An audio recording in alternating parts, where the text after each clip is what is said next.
तो ये हम लोग अभी 50 बीघा का खेती कर रहा हूँ। पूरा जो जमीन देख रहा है ये पूरा हम लोग इसका सीड्स बनाते हैं। ठीक है। ये वैरायटी बहुत ज्यादा फूल देता है, कोई भी वैरायटी इसका सामने प्रोडक्शन देने में टक्कर नहीं दे पाएगा। ये वैरायटी में बीमारी का समस्या बहुत कम है, बहुत जल्दी और बहुत शॉर्ट हाइट से फ्लावरिंग स्टार्ट हो जाता है। इंडिया का हर कोने कोने में इसका खेती होता है, कहीं भी किसान भाई कर सकते हैं। फ्लावरिंग स्टार्ट होने के बाद ही ये 3 महीने तक कंटिन्यू प्रोडक्शन देते रहे। मार्केट में आपका भाव मिलता है 25 रुपया से एवरेज भाव आपको मिलता है, ज्यादातर 150-200 रुपया तक जा सकते हैं। 12,000 प्लांट के हिसाब से 1 kg का भी प्रोडक्शन आता है, तो 12,000 kg का अपना प्रोडक्शन। 12,000 kg का। और अगर हम रेट की बात करें, अगर हमको 15 रुपए के हिसाब से भी 1,80,000 तक की अर्निंग, 1,80,000 का कमा सकते हैं किसान। तो इसमें फार्मिंग की हमारी कॉस्ट कितनी आ जाएगी? उतना ज्यादा कॉस्ट नहीं आते हैं। अच्छा। 1 एकड़ में ज्यादा से ज्यादा 40,000 खर्चा आ जाएगा। अच्छा। किसान भाइयों नमस्कार। किसान भाइयों, आज के इस वीडियो में हम बात करने वाले हैं गेंदा की खेती के बारे में कि किस तरीके से आप गेंदा की खेती करके प्रति एकड़ 1 से 1.5 लाख रुपए तक का मुनाफा कमा सकते हैं।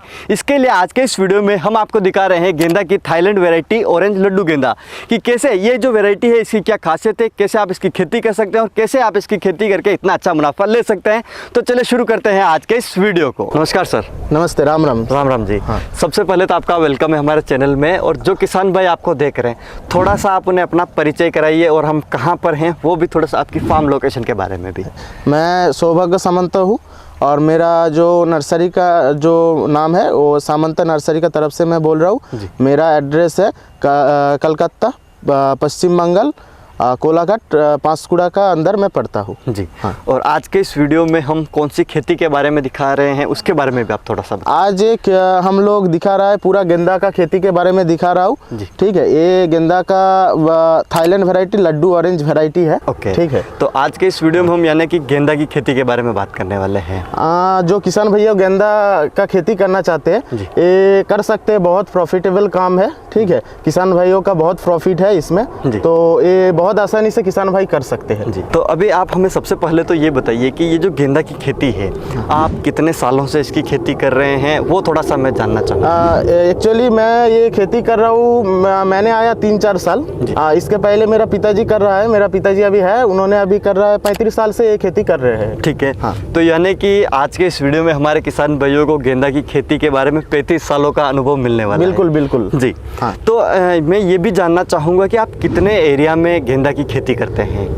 मैं एक्चुअली ये जो गेंदा का खेती कर रहा हूँ इसमें से हम लोग बीज बनाएंगे जी। ये जो थाईलैंड वैरायटी जो लड्डू ऑरेंज इसका सीड्स बनाया जाएगा, तो ये हम लोग अभी 50 बीघा का खेती कर रहा हूँ। ओके। ऑल ओवर आप 50 बीघा में इसकी ऑल ओवर मेरा इधर पे भी है, दूसरा जगह पे भी है, टोटल हमारा 50 बीघा का खेत है। ठीक है। हाँ। तो आप 50 बीघा में जो खेती कर रहे हैं, क्या सारी ही जमीन आपकी है या फिर मतलब दूसरों की जमीन पे आप? नहीं, सारे जमीन हमारा नहीं है, हम लीज में लेके कर रहा हूँ, क्योंकि हमारा जो जमीन है वहाँ पे धान होते हैं और वहाँ पे पानी का समस्या होता है बरसात में। ठीक है। इसलिए हम लोग दूसरा जगह पे आके इसका खेती कर रहा हूँ। और ये जो मतलब हम लोग करते हैं क्योंकि हम लोग हर साल जमीन चेंज करते हैं, हम लोगों का इतना जमीन नहीं कि हर साल चेंज कर सकते, इसलिए लीज में लेके हम लोग नया नया जमीन पे ये तैयार करता हूँ। ठीक है। तो यानी कि 2 चीजें तो आपने हाँ, इसका फसल अच्छा हो इसलिए चेंज करता हूँ। तो यानी कि खेती के लिए 2 चीजें तो आपने पहले ही बता दी, एक तो पानी ज्यादा नहीं भरना चाहिए। हाँ, पानी नहीं सहन कर पाएगा। ठीक है, ये हो गया। और फिर जैसे दूसरी चीज आपने ये बताई कि हम इसकी खेती करते हैं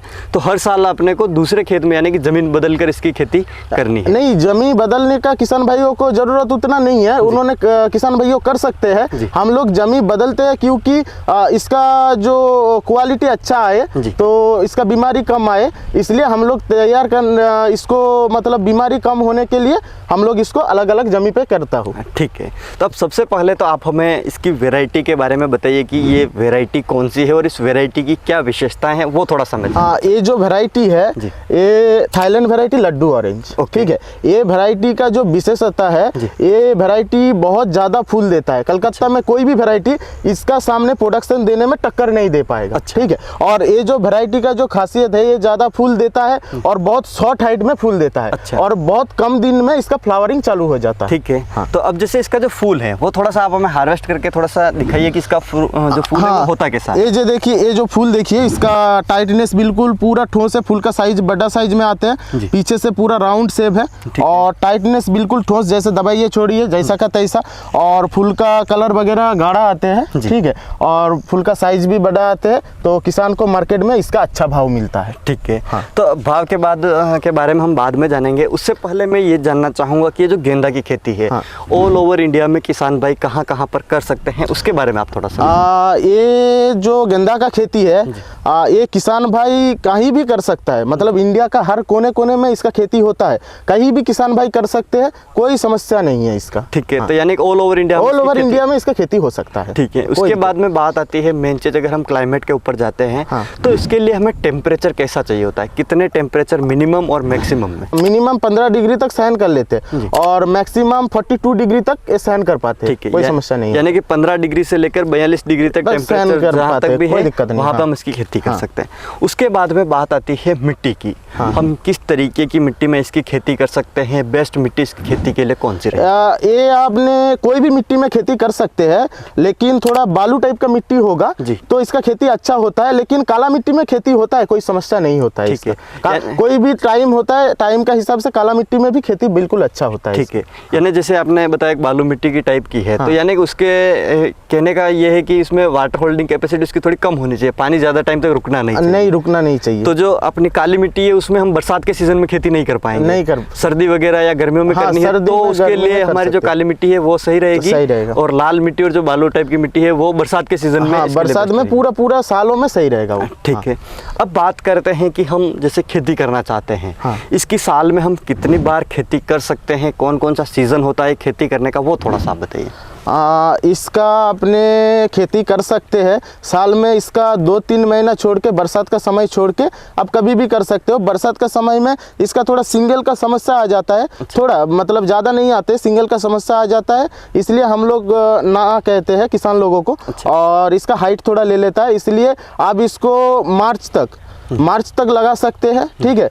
और अप्रैल मई जून छोड़ के, जुलाई छोड़ के अगस्त से फिर आप इसको लगा सकते हो, पूरा साल चल सकता है। 2-3 महीना इसको रुका देना चाहिए। ठीक है। तो मतलब आपने जैसे बताया कि एक सिंगल की प्रॉब्लम आती है, वो क्या प्रॉब्लम है और हाइट कैसे ले लेता है, वो थोड़ा सा आप मेरे को डिटेल से देखिए। जब बरसात होते हैं, बरसात में जो नाइट्रोजन ज़्यादा होते हैं पानी में, तो वो क्या होता है, जब पौधे में पड़ता है वो थोड़ा नाइट्रोजन ज़्यादा होने के वजह से इसका हाइट थोड़ा पकड़ लेता है। अच्छा, प्लांट की ग्रोथ ज़्यादा हो जाती है और जो इसका फुटाव है वो साइड में नहीं जाता है, बल्कि सिंगल टेनिस की निकल जाती है। जैसा थोड़ा बड़ा हो जाता है जी, तो उससे प्रोडक्शन कम आता है। थोड़ा प्रोडक्शन कम। ठीक है। तो यानी कि ये जो बरसात का सीजन है उसको छोड़ के साल भर खेती करते हैं। वो 2-3 महीना सिर्फ छोड़ के साल में कभी भी। कौन सा महीना छोड़ना होगा आपको? अप्रैल जून जुलाई। ठीक है।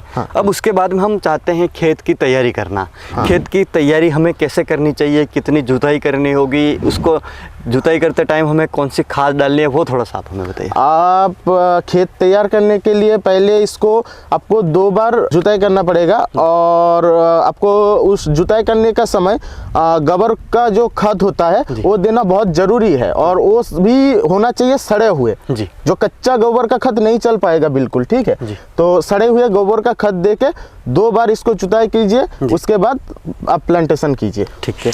अब जैसे हमारी खेत तैयार हो गया, खेत तैयार करने के बाद में बात आती है कि भाई हमें इसकी जो प्लांट टू प्लांट डिस्टेंस है और रो टू रो जो डिस्टेंस है वो हमें कितनी रखनी होगी, हमें बेड बनाना है या फिर क्यारी में लगाना है, उसके बाद बारे में। नहीं, आप कोई जैसा मल्चिंग करके भी लगा सकते हैं, और आपको बेड बनाने की भी लगा सकते हैं। आप बेड बना के, ऐसा हमारा जैसा हम लोग बेड बना के लगाते हैं कलकत्ता में, तो बेड बना के आप लगा सकते हो, कोई दिक्कत नहीं। पौधे से पौधे का दूरी 1 फीट होना चाहिए, आप ऐसा लगा के कर सकते हो। ठीक है। पौधे से पौधे की दूरी 1 फीट होना चाहिए, और रो टू रो की दूरी हमें कितनी? 2 फीट होना चाहिए। 2 फीट होना चाहिए। तो इस हिसाब से 1x2 पे अगर हम प्लांट इसका लगाते हैं तो पर एकड़ में कितने प्लांट लगेंगे आपका? देखिए, पर एकड़ में आपका 12 से 14 हज़ार प्लांट लगेगा। ठीक है। 12 से 14 हज़ार प्लांट हमें पर एकड़ में लगाना। अब उसके बाद में एक चीज़ आती है कि हम इसके अगर प्लांट लगा रहे हैं तो क्या हम सीधे प्लांट ही इसके लिए लगा सकते हैं या फिर हम सीड से भी लगा सकते हैं, वो थोड़ा सा आप हमें। देखिए, हम लोग ये जो सीड्स हम लोग देते हैं किसान को, ठीक है,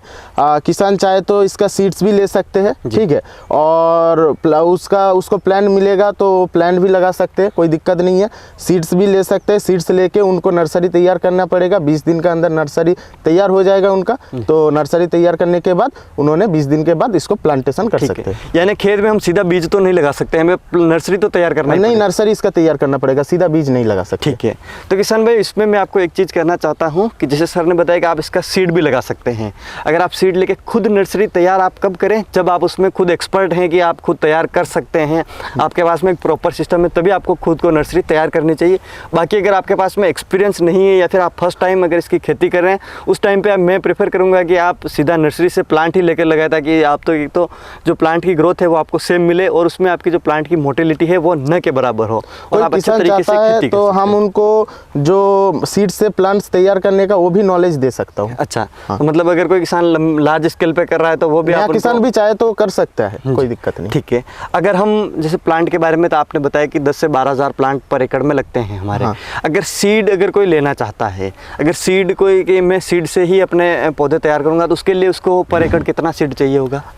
कोई किसान अगर सीड्स लेना चाहते हैं अच्छा। तो उसको पर एकड़ के लिए 100 ग्राम सीड्स लेना पड़ेगा। 100 ग्राम सीड्स में उसका 15-16 हजार पौधे तैयार हो जाएगा, ठीक है। 100 ग्राम से कम भी ले सकते हैं, तो उन्होंने लेके 100 ग्राम लेके उन्होंने कर सकते हैं। ठीक है। 20 दिन की हमारी नर्सरी तैयार हो गई, उसके बाद में हमें ट्रांसप्लांट करना है खेत में। हाँ। तो पौधे हम खेत में लगाते कैसे हैं, उसका क्या सिस्टम होता है, क्या ध्यान रखना चाहिए, वो थोड़ा सा आप मेरे को। पौधे लगाने का समय आपको जो बेड बना के उसमें पानी दे के आपको पौधे लगाना चाहिए, ठीक है। पानी दे के पौधे लगाने के बाद आपको पहले उसका फंगस का तरफ ध्यान देना पड़ता है। पौधे में फंगस आ जाएगा तो फंगासाइड दवाई बहुत मिलता है, ठीक है, बहुत सारे ब्रांडेड कंपनी का दवाई मिलता है, वो आपको स्प्रे करना पड़ेगा। बस यानी पहले प्लांट को फंगीसाइड से ट्रीट करके ही अपने को खेत में लगाना है। ठीक, जैसे पौधा लगाया, पौधा लगाने के बाद में मेन चीज़ आती है कि हम इसमें पानी देना है। एक तो आपने बताया कि जब पौधे लगा रहे हैं उससे पहले हम सिंचाई करके ही पौधे लगाना है, पानी देना। फिर उसके बाद में हमें कितनी इसमें सिंचाई करनी होती है, कितने दिन में सिंचाई करनी होगी, वो थोड़ा सा मेरे जैसा आपका वो समय का उस पर डिपेंड करता है, टाइम का ऊपर। तो क्या है, आप जो इसको आप लोग जो पानी देना है तो पानी जैसा आप बरसात में पानी तो देने का ज़रूरत ही नहीं है, और आप गर्मी में 2-3 दिन में पानी आपको देना पड़ेगा जमीन पे, और सर्दी का तो समय आप 6-7 दिन में भी पानी दे सकते हो, कोई समस्या नहीं है इससे। ओके, ठीक है, ये तो पानी की बात है। उसके बाद में बात आती है कि भाई हमारा ये जो हम कोई भी फसल लगाते हैं उसमें बीमारियां वगैरह आती है, तो इसमें हमें कौन सी बीमारी देखने को मिलती है, उसका हम ट्रीटमेंट कैसे करते हैं, वो थोड़ा सा आप मेरे को बताइए। इसमें ज़्यादातर बीमारी तो उतना नहीं होते है, बीमारी का समस्या ये वैरायटी में बीमारी का समस्या बहुत कम है जी। फर्स्ट बात ये है, और बीमारी आएगा तो ज़्यादा से ज़्यादा वही फंगस आ सकते हैं, ठीक है। फंगस का समस्या के लिए आप जैसा वो बहुत फंगस का दवाई आते हैं, तो फंगस के लिए आप मैरीबोन दे सकते हैं, एंट्राकॉल दे सकते हैं, कोई भी दवाई दे सकते हैं। और इसमें कभी जो पत्ते में कभी दागी आ जाता है, ठीक है, तो दागी के लिए आप लोग इसमें रेडोमिल गोल्ड दे सकते हैं, ठीक है, वो समस्या भी नहीं आएगा। और फ्लावरिंग के समय थोड़ा इल्ली का समस्या, व्हाइट मक्खी का समस्या आते हैं, उसके लिए भी बहुत दवाई मिलता है, आप लोग वो भी स्प्रे कर सकते हैं, तो वो समस्या और नहीं कुछ आएगा। ठीक है। इसके अलावा भी कोई इसमें बीमारी आती है या फिर नहीं? नहीं, इसके अलावा उतना कुछ बीमारी नहीं आते, इसका बीमारी का समस्या बहुत कम होता है। ठीक है। तो ये हमें जब बीमारी देखने को मिलती है उसी टाइम पे हमने को स्प्रे इसका करना है? हाँ, बीमारी देखने को मिलता है तब इसको स्प्रे करने का है, और जल्दी ही करने का है। मतलब बीमारी फैल गया, आप कर रहे हो, उसमें उतना काम नहीं दिखने को मिलेगा आपको। जो बीमारी का आने का समय ही जब शुरू होगा उस टाइम से ही आपको इसका ध्यान देना पड़ेगा, ठीक है। और बीमारी हो जाएगा उसके बाद आप ध्यान देंगे तब वो ठीक होने में बहुत टाइम ज़्यादा लगेगा। ठीक है। हाँ। ये तो बात हुई बीमारियों की। बीमारियों के बाद में एक चीज़ और आती है अपने फसल के अच्छे प्रोडक्शन और अच्छी ग्रोथ के लिए फर्टिलाइज़र देना। तो हम इसमें कौन कौन से फर्टिलाइज़र इसमें दे सकते हैं, कौन कौन से देने चाहिए, वो थोड़ा सा आप में बताइए। वो फर्टिलाइज़र अब लोग हर जगह में, हर स्टेट में अलग अलग फर्टिलाइज़र मिलते हैं। मैं तो बोलूँगा ज़्यादातर जो बायो प्रोडक्ट है, किसान भाइयों ज़्यादातर बायो प्रोडक्ट के ऊपर खेती कीजिए, ठीक है। और आपको ज़्यादातर वो आप सरसों का खल्ली दे सकते हैं, ठीक है, और खल्ली के साथ NPK दे सकते हैं, और आप DAP वगैरह दे सकते हैं, ये माइक्रोराइजा दे के, ये सब दे के आप खेती कर सकते हो। ठीक है। तो यानी कि खेती काफ़ी ज़्यादा कठिन नहीं है, उतना कोई कठिन नहीं है, बहुत आसानी है इसका मैनेजमेंट अच्छा चाहिए, अच्छे मैनेजमेंट के साथ में हम इसकी खेती कर सकते हैं। बहुत आसानी है करने। ठीक है। अब उसके बाद में एक चीज़ मेन आती है कि हम जैसे हमने खेत में पौधे लगाए, उसके कितने दिन बाद हमें इसमें फ्लावरिंग देखने को मिलती है, हार्वेस्टिंग कब आती है, वो थोड़ा सा मेरे को देखिए। बहुत वैरायटी है कलकत्ता के अंदर, वो अलग अलग टाइम होता है, बहुत ज़्यादा टाइम लेता है, लेकिन ये जो वैरायटी है ये बहुत जल्दी भी इसका फ्लावरिंग स्टार्ट हो जाता है। अच्छा। इसका फ्लावरिंग बहुत जल्दी और बहुत शॉर्ट हाइट से फ्लावरिंग स्टार्ट हो जाता है। अच्छा। इसका फ्लावरिंग आते हैं आपका 50 से 55 दिन में फ्लावरिंग भरपूर आ जाता है इसका। ठीक है। हाँ। उसके बाद में कितने लंबे टाइम तक ये चलता है? ये आपका लंबे फ्लावरिंग स्टार्ट होने के बाद ही ये 3 महीने तक कंटिन्यू प्रोडक्शन देते रहेगा। अच्छा, जब स्टार्टिंग हुई हाँ, तो 3 महीने तक अपना प्रोडक्शन हाँ, भरपूर प्रोडक्शन देते रहेगा। ठीक है। हाँ। तो प्रोडक्शन देने के बाद में अगर हम बात करते हैं कि पर प्लांट हमें कितना प्रोडक्शन मिलता है, तो वो थोड़ा सा आप मेरे को बताइए। देखिए, पर प्लांट प्रोडक्शन देगा वो बहुत डिपेंड करता है। वैरायटी तो बढ़िया है, लेकिन डिपेंड करता है किसान का मेहनत का ऊपर। अच्छा। हर चीज़ डिपेंड करता है किसान का जो मेहनत, उसका ऊपर भी बहुत कुछ डिपेंड करता है। किसान जैसा मेहनत करेगा तब भी लगभग एवरेज आपको एक प्लांट में 900 से 1 किलो, और किसान ज़्यादा मेहनत करेगा उससे भी थोड़ा ज़्यादा प्रोडक्शन देगा। ठीक है, यानी कि 900 ग्राम से लेकर एवरेज 1 किलो प्रोडक्शन मतलब मिल जाएगा अगर हमारा मैनेजमेंट सही है। हाँ, तो मैनेजमेंट सही ठीक है।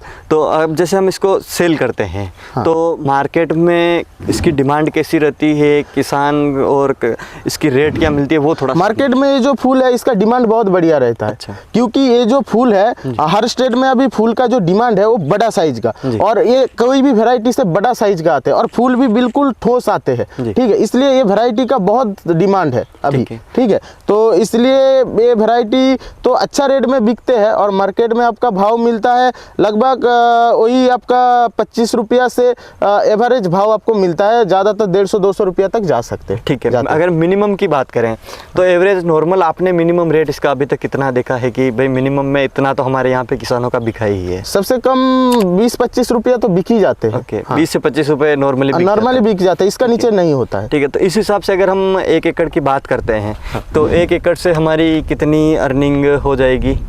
1 एकड़ में लगभग 12,000 प्लांट हमारे लगते हैं। हाँ। 12,000 प्लांट के हिसाब से 1 केजी का भी प्रोडक्शन आता है, तो 12,000 केजी का तो अपना प्रोडक्शन। हाँ, 12,000 केजी का। और अगर हम रेट की बात करें, अगर हम 20 रुपये या 25 रुपये नहीं भी माने, और अगर इसको 15 रुपये के हिसाब से भी अगर हम पकड़ते हैं, हाँ, तो भी 1,80,000 तक की अर्निंग, 1,80,000 का कमा सकते हैं किसान। 1 एकड़ से अर्निंग किसान भाइयों कमा सकते हैं। ठीक है। अब इसमें बात करते हैं खर्चे की, तो इसमें फार्मिंग की हमारी कॉस्ट कितनी आ जाएगी 1 एकड़ में? जैसे जुताई की हमने, उसके बाद में खाद डाला, और इस तरीके से लेबर कॉस्ट है हमारी, या फिर जैसे फर्टिलाइज़र की कॉस्ट है, तो वो कितनी कॉस्ट 1 एकड़ में आ जाएगी हमारी? 1 एकड़ में इसका उतना ज़्यादा कॉस्ट नहीं आते है। अच्छा। 1 एकड़ में ज़्यादा से ज़्यादा 40,000 खर्चा आ जाएगा। अच्छा, 40,000 का तो खर्चा आ जाएगा। हाँ। और 1,80,000 तक की अपन अर्निंग कर सकते हैं। हाँ। यानी कि खर्चा वर्चा निकाल के 1 लाख, 1.25 लाख, 1.5 लाख तक की तो कमाई कर सकते हैं। ठीक है। तो ये तो बात हुई खेती के बारे में। अब एक चीज़ और जानना चाहूँगा कि जैसे आप जो इसका आपने एक पर्पस बताया था कि भाई आप इसका फूल से ज़्यादा आपका मेन जो पर्पस है इसकी खेती का, हाँ, वो सीड तैयार करना। हाँ, ये पूरा जो जमीन दिख रहा है ये पूरा हम लोग इसका सीड्स बनाते हैं। ठीक है। तो वो भी आप थोड़ा सा मेरे को प्रोसेस बताइए कि कैसे आप सीड तैयार करते हैं। क्या ये जो फूल है, ये फूल हम लोग मतलब इसको हम वैरायटी को लेके आया बाहर से। ठीक है, हम मंगाया वहाँ से, तो वहाँ से आने के बाद हम लोग यहाँ पे प्रोसेसिंग करके इसका सीड्स बनाता हूँ। ठीक है। और सीड आप पूरे ऑल ओवर इंडिया सप्लाई करते हैं? सीड्स हम लोग ऑल ओवर इंडिया सप्लाई करते हैं। ठीक है। अब कोई किसान चाहता है कि मुझे आपसे ये सीड लेना है इस वैरायटी का, हाँ, या फिर प्लांट लेना है, या फिर इसके बारे में ज़्यादा नॉलेज लेनी है, कोई पहली बार खेती कर रहा है, हाँ, तो कैसे आपसे नॉलेज ले सकता है, कैसे आपसे सीड या प्लांट ले सकता है, वो भी आप थोड़ा सा मेरे को। हाँ, वो किसान भाइयों चाहे तो मेरा कॉन्टैक्ट नंबर जो है 7864902510, ये कॉन्टैक्ट नंबर पे आप लोग फ़ोन करके मेरे को पूछ सकते हो, इसका बारे में जानकारी भी ले सकते हो। मैं जानकारी वगैरह दे दूंगा, कोई दिक्कत नहीं है। और जो मतलब इसका सीड्स लेना चाहते हो जो किसान, तो वो मेरे को फ़ोन करके उसका पूरा मतलब जो उसका पर्ची मेरे को पता बोलना पड़ेगा। ठीक है, तो पता लिख के भेजना पड़ेगा, तो उसका गांव एड्रेस वगैरह देना पड़ेगा, तो उसको मैं बाई पोस्ट में उसका घर तक कुरियर करवा देंगे। और अगर किसी को इसका प्लांट्स का ज़रूरत होगा तो मेरा यहाँ पे मैं नर्सरी तैयार करता हूँ, नर्सरी मेरा तैयार है। ठीक है, उसको देखना पड़ेगा जो ट्रेन का ऐप से हावड़ा से कौन सा ट्रेन उसका नज़दीक स्टेशन तक जाते हैं, वो मेरे को बताएगा। तो मैं हावड़ा, सियालदा और आपका कलकत्ता, ठीक है, हावड़ा, सियालदा, कलकत्ता, ये तीनों स्टेशन से उसको भेज दे सकता हूँ। या बाई एयर से किसी को चाहिए तो बाई एयर से एयरपोर्ट से भी भेजवा दे सकता हूँ। ठीक है। तो सर आपने गेंदा की खेती के बारे में काफ़ी अच्छी जानकारी हमारे किसान भाइयों के साथ में शेयर की, उसके लिए हमारी तरफ से और जो किसान भाई इस वीडियो को देख रहे हैं उनकी तरफ से बहुत बहुत धन्यवाद। बहुत बहुत धन्यवाद।